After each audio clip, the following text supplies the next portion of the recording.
You know, right at the very heart of the Indian Constitution, there's this epic tug of war going on.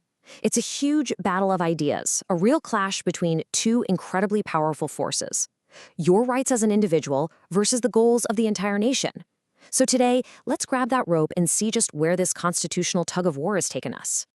And it really all boils down to one single massive question. When your personal freedoms, the things you hold dear, slam right into the government's grand plan for a better society, which one is supposed to win?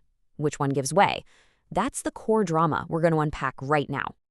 So here's how we're going to break it all down. First, we'll get into the core conflict itself. Then, we'll look at the first court rulings, how the fight escalated between Parliament and the courts, a game-changing new rule that appeared, and finally, the delicate balance we have today, and why it matters so much. Okay, let's dive right in with Section 1, the core constitutional conflict.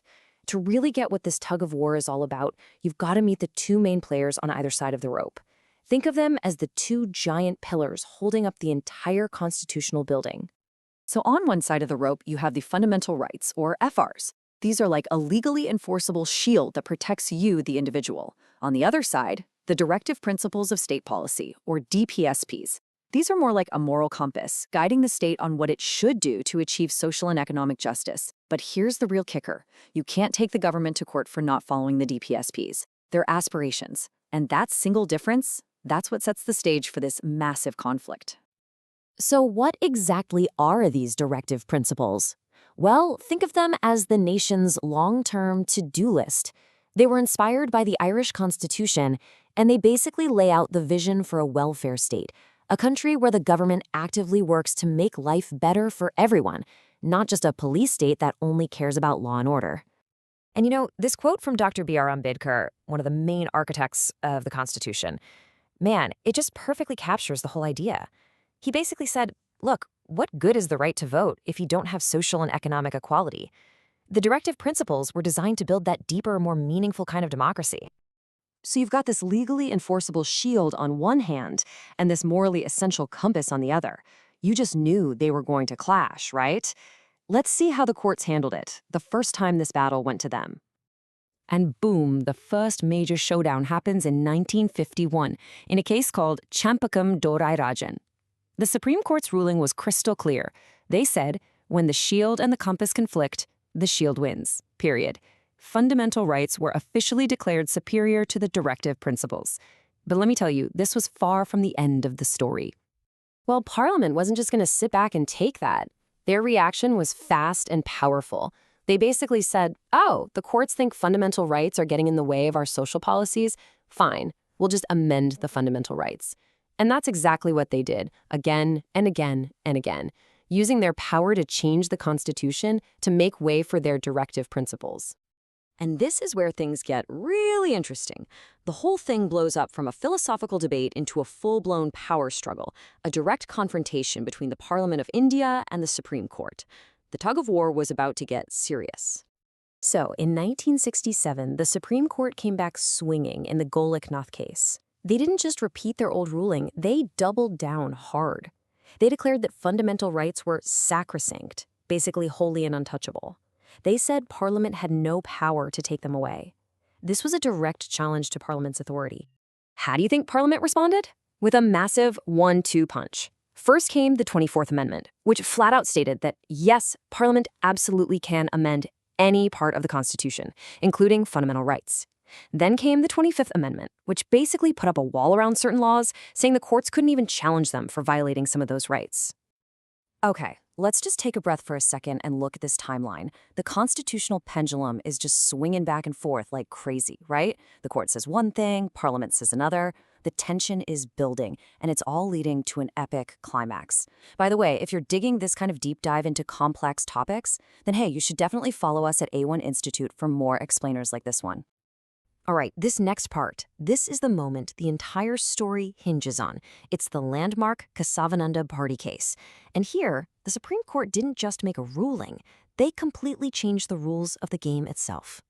So the court comes up with this absolutely revolutionary idea called the Basic Structure Doctrine. It was a brilliant compromise. They said, okay, Parliament, you're right, you can amend the Constitution, but You cannot change its fundamental essence, its core identity. This meant that core principles like democracy, secularism, and the rule of law were now off limits, protected from any amendment. So using this new doctrine, the court looked at that 25th Amendment from Parliament. They let some of it stand, but they struck down the part that said, courts, stay out. And why? Well, because they argued that the power of the courts to review laws, what we call judicial review, is itself a part of the Constitution's basic structure. It's a non-negotiable, fundamental part of our democracy's DNA. So the basic structure doctrine definitely set new ground rules. But believe me, this tug-of-war was far from over. Parliament had one last major move left to play to try and assert its ultimate power. In 1976, Parliament makes what is probably its boldest move in this whole saga.